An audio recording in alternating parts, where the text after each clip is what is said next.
د پاکستان طلب نامه یک تلویزیون د 12 بجو خبري ټولګې ته خراغلاس نن سه شنبه د لړم یا اقرب شلمه چې د نومبر میاشتې 11 نیټې سره برابر ده. په پیل کې هم د مهمو خبرونو سرټکی.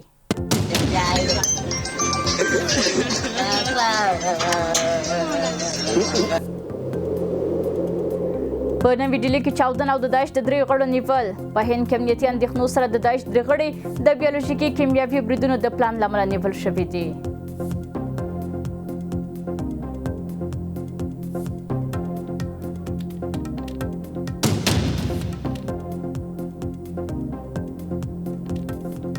پاکستان له افغانستان سره د سولې د دوام غوښتونکی دی. محمد نعیم وایي افغانستان له منځګړو هیوادونو سره په نږدې اړیکه کې دی او هر وخت خبرو اترو ته چمتو دی.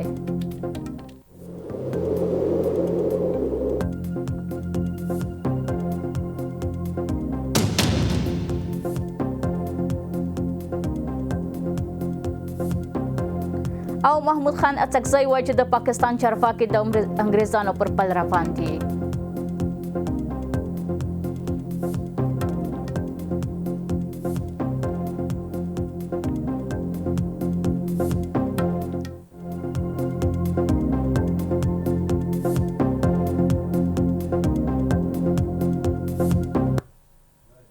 اوس هم بشپړ خبرونه.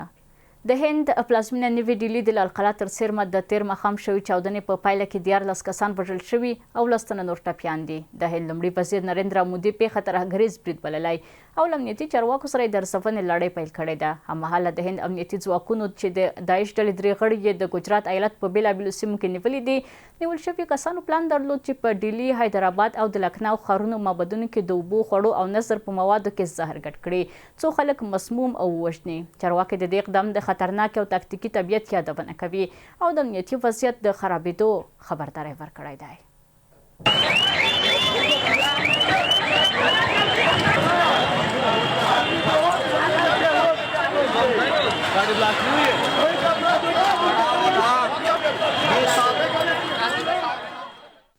د هند په پلازمینه نوې ډیلي کې لالقلا ته څیرمه د پرون ماښام شوې زورورې چاودنې تلفات لوړ شوي، تر اوسه 11 تنه وژل شوي او 10 تنه نور ټپیان دي. د هند لومړي وزیر نریندرا مودي دغه پیښه ترهګریز برید بللی او ویلي چې له کورنیو چارو وزیر احمد شاه او نور لوړپوړو امنیتي چارواکو سره د پیښې د ارزونې لړۍ پیل کړې ده. हम सभी संभावनाओं को तराश रहे हैं और सभी संभावनाओं को ध्यान में रखकर इसकी गहन जांच की जाएगी. ریپورټونه وایي د نوې ډیلي او شاوخوا ایالتونو په کچه اضطراري حالت اعلان شوی او پولیسو په لوړه کچه د تیارسۍ حالت ته داخل شوي دي. د پیښې د څرنګوالي د معلومولو لپاره د ملي تحقیقاتو ادارې او نورو فدرالي امنیتي ادارو لخوا ګډ تحقیقات روان دي. چارواکي وایي تر اوسه هیڅ ډلې د برید مسؤلیت نه دی منلی، خو ځینې امنیتي سرچینې وایي لښکرې طیبې وسلوالې ډلې ممکن د دې برید تر شا لاس ولري. په ورته مهال د پاکستان د پاوز مطبوعاتي څنګه د سرچینې په وینا نن سهار د پاوز په عمومي قرارګاه کې د لوړې کچې امنیتي غونډه رابلل شوې څو د هند د برید عواقب او د احتمالي غبرګون په اړه بحث وشي.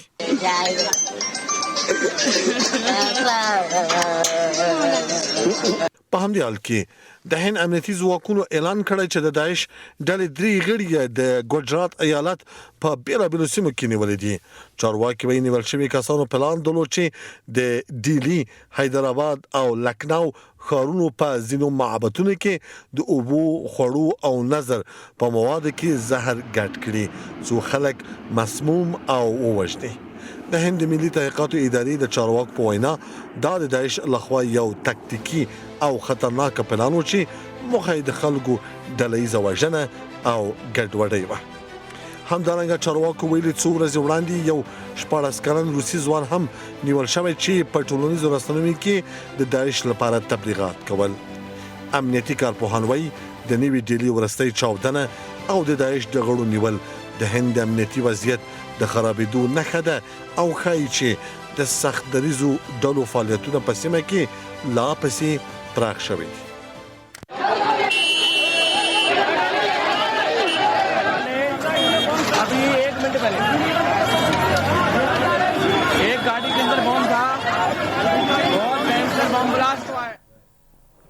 د افغانستان د بهرنیو چارو وزارت معین ډاکټر محمد نعیم ویلي چې د افغانستان او پاکستان ترمنځ د وروستیو استانبول مذاکراتو د بې پایله پای ته رسیدو اصلي لامل د پاکستان د لوري غیر واقعي او غیر عملي غوښتنې وې. د اسلامي امارت د بهرنیو چارو وزارت معین ټینګار کړی چې افغانستان له منځګړو هیوادونو سره په نږدې اړیکه کې دی او هر وخت چمتو دی چې که پاکستان د ښه نیت او د رښتیا پر اساس خبرو ته حاضر شي د ډیپلوماسۍ او هوکړې له لارې د ستونزو حل ته ورسیږي. په ورته وخت کې د پاکستان د دفاع وزیر خواجه آصف ویلي چې که ترکیه او قطر د منځګړیتوب وړاندیز وکړي اسلام آباد چمتو دی له کابل سره د خبرو اترو لړۍ بیا پیل کړي. نوموړي د دواړو هیوادونو ترمنځ د ترکیې د ولسمشر رجب طیب اردوغان د هڅو ستاینه هم کړې ده. د افغانستان او پاکستان ترمنځ د خبرو دریم پړاو د نومبر په 8 په استانبول کې پیل شوی و خو د نومبر په 9 بې پایلې پای ته ورسید. د خبرو ناکامۍ په سیمه کې د امنیت او ډیپلوماټیکو اړیکو پر وضعیت اندېښنې راولاړې کړې دي.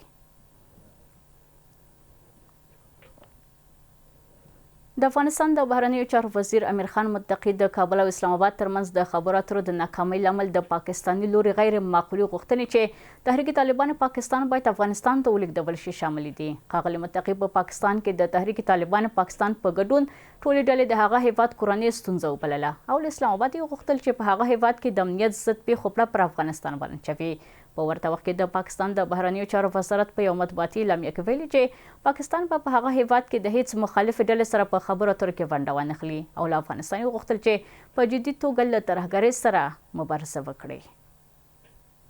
د رومیانو او ټماټرو په مقابل کې استعمالي سي لار ورته بند کړي. د افغانستان او د پاکستان پوځي رژیم ترمنځ د خبرو اترو له ناکامۍ 2 ورځې وروسته د افغانستان د بهرنیو چارو وزیر امیر خان متقي په کابل کې د ډیپلوماټیک مؤسسې د تخصصي روزنې د 5م پړاو د فراغت په مراسمو کې د خبرو اترو د ناکامۍ په د اسلام آباد غیر معقولي غوښتنې وبللې. د بهرنیو چارو وزیر وویل پاکستاني لوري له افغان مذاکراتي ټیم غوښتي چې د ټي ټي پی غړي افغانستان ته انتقال کړي او تضمین ورکړي چې په هیواد کې به د امنیت ضد هیڅ پیښه رامنځته نشي. چې د پاکستان استازو په مذاکراتو کې ځینې هغه وړاندیزونه غوښتنې لرلې چې هغه د عمل وړ نه وي هغه معقول نه وي. د مثال په ډول د دې غوښتنه دا وه چې موږ ته دا تضمین راکړي چې پاکستان کې به امنیتي پیښه نه کیږي. نو آیا موږ د پاکستان د امنیت ذمہوار یو؟ آیا موږ هلته سوله ساتي پوځونه لرو؟ ښاغلي متقي وویل چې ټي ټي پی د پاکستان کورنۍ ستونزه ده او له پاکستاني غوښتل چې د خپل نامنۍ او کورنۍ ستونزې پر افغانستان ونه چوي. نوموړي د افغان کډوالو مسافرینو سوداګرو او له سیاست سره د سوداګرۍ تړلو په اړه د پاکستان د پوځي رژیم پر چلن هم نیوکه وکړه او له دې هیواد یې غوښتل چې د ستونزو د حل لپاره له ډیپلوماټیکې لارې کار واخلي.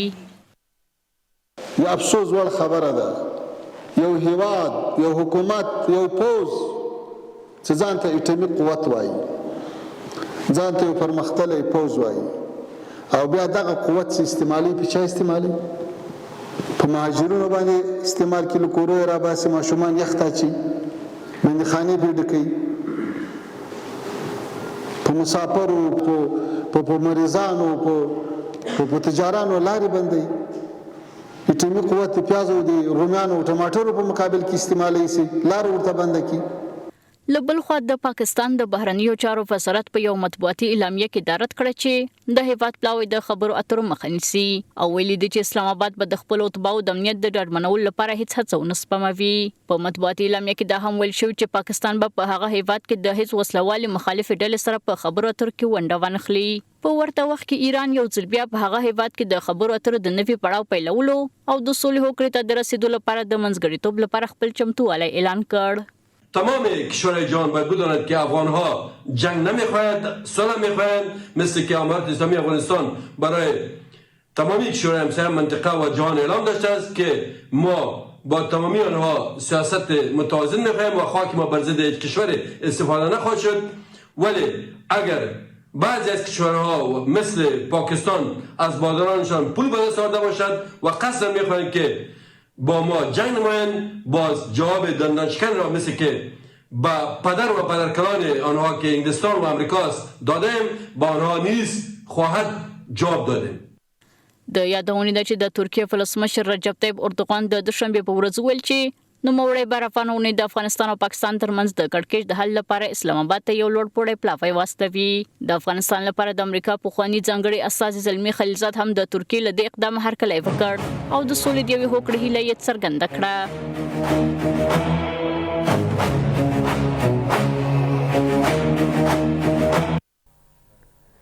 د پښتونخوا ملي عوامي پارټۍ مشر محمود خان اڅکزي ویلي د پاکستان اوسني چارواکي د انګریزانو پر پل روان دي او هڅه کوي چې له افغانستانه د ډیورنډ فرضي کرښې منل د افغان بهرنۍ پالیسۍ د اسلام آباد تر اغېز لاندې راوستل او د کابل مرکزي حکومت د پاکستان تر حکومتونو تابع کول تضمین کړي. اڅکزي دا څرګندونې په خپل ایکس پاڼه کې کړې دي.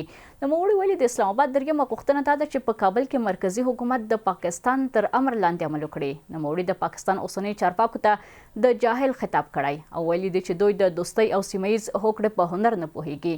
محمود خان اڅکزي له ډېرو کلونو راهیسې د پښتنو د سیاسي، اقتصادي او ټولنیزو حقونو لپاره غږ پورته کړی دی او د پاکستان د پوځي امنیتي پالیسۍ پر وړاندې د خپلواک دریځ له امله پیژندل کیږي.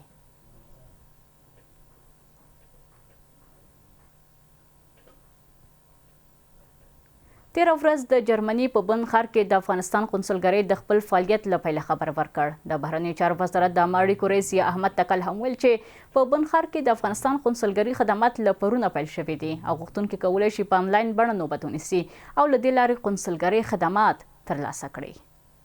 په داسې حال کې چې په اروپا کې زرګونه افغان کډوال د قونسلګرۍ خدماتو لپاره له اونۍ راهیسې انتظار باسي، د جرمني په بن ښار کې د افغانستان د قونسلګرۍ د بیا پرانیستلو خبر د کډوالي ټولنې ته یوه نوې هیله ورکړې ده. دا خبر په جرمني کې میشتو کډوالو ته د سولې د راوستلو په لور یو کوچنی خو مهم ګام کیدای شي. د جرمني په بن ښار کې د افغانستان قونسلګرۍ د اونۍ تړل کېدو د مخالفتونو وروسته پلي دروازې د غوښتونکو پر مخ بیا پرانیزي. د اسلامي امارت د بهرنیو چارو وزارت د عامه اړیکو رئیس احمد تکل وایي چې د دې قونسلګرۍ د کار له پیل سره چې نن دوشنبه د لړم یا اقرب 19 پیل کیږي، غوښتونکي کولی شي د ویب پاڼې له لارې په آنلاین بڼه وخت ونیسي او د قونسلګرۍ خدماتو لپاره غوښتنه وکړي او د پاسپورټونو چاپ به هم ډېر ژر په دې څانګه کې پیل شي. د المان هیواد په بن ښار کې د افغانستان جنرال قونسلګرۍ خپل فعالیت له سره پیلوي چې هلته هیوادوال او نور مراجعین کولی شي له راتلونکي دوشنبې څخه د قونسلي خدماتو د ترلاسه کولو په موخه قونسلګرۍ ته د ویب پاڼې له لارې آنلاین نوبت اخیستلو وروسته مراجعه وکړي. د یادونې وړ ده چې دغه قونسلګرۍ کې به په نږدې راتلونکي کې د پاسپورت چاپ او توزیع چارې هم پیل شي. د یادونې ده چې په جرمني کې د افغانستان د قونسلګرۍ تړل د اسلامي امارت د استازو د داخلېدو د پخواني کارمندانو د ډلهییز استعفا په اړه د شخړې وروسته رامنځته شو. په دې موده کې زرګونه افغان کډوال د پاسپورټونو او د هویت اسنادو ترلاسه کولو په څیر اړینو خدماتو ته له لاسرسي محروم شول. خو پوښتنه دا ده چې آیا د قونسلګرۍ بیا پرانیستل د اسلامي امارت او نړۍ ترمنځ د پراخو اړیکو لپاره لار هوارولی شي یا دا یوازې د افغان کډوال لپاره د خدماتو وړاندې کولو لپاره محدود اقدام دی؟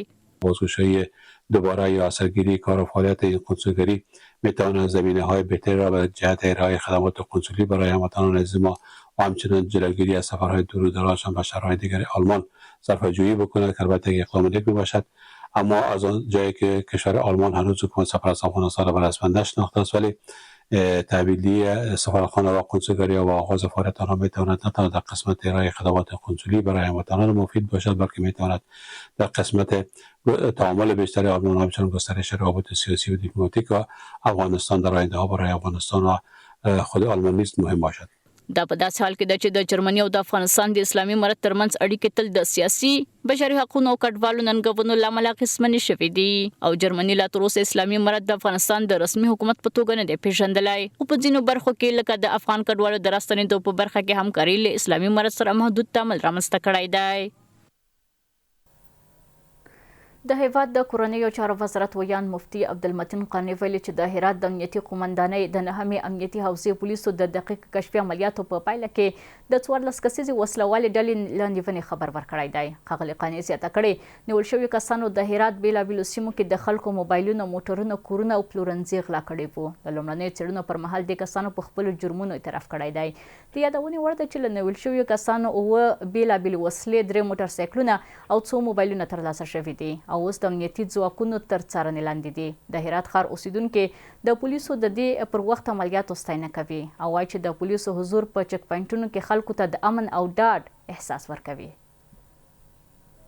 له تاسو خپل ټولو همکارانو نه په مننه سره زموږ د 12 بجو خبري ټولګه پر همدې ځای پای ته رسیږي. ښه وخت ولرئ.